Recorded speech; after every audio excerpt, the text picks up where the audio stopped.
Tutorial on this transition style.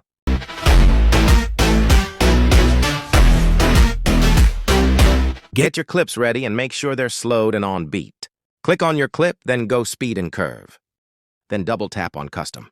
Delete the second and third dot. Then put the first dot on 3.5, second last down on 0.9, then last dot on 0.8x and click on smooth slow-mo. Then better quality, duplicate the clip. Then go speed and curve on duplicated clip.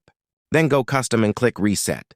Delete the third and fourth dot. Then put the last dot on 3.5x, second dot on 0.9x, and first dot on 0.8x.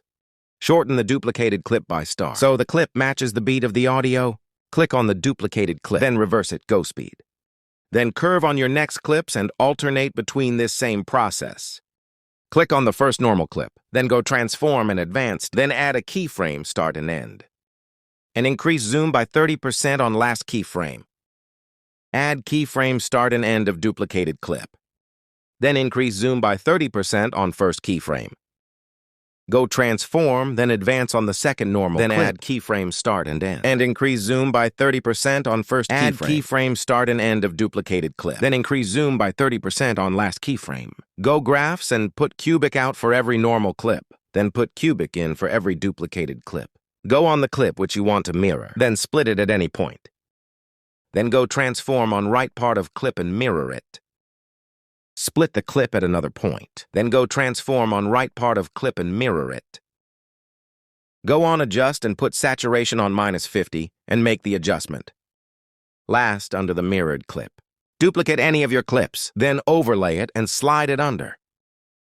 Split and delete the overlay so that it's 0.2 seconds long. Then go filters on the overlay and put negative effect on 100. Go mask on the overlay and select either horizontal or rectangle, and size or rotate it as you like. Go animations on your first normal clip, then put swing bottom on max duration. Go animations on your next normal clip, and put swing right on max duration. Overlay a white image at start of normal clip, and make white image 0.2 seconds long. Then go splice and select overlay. Then go animations and put fade out max duration. Duplicate the white image and put at start of next normal clip.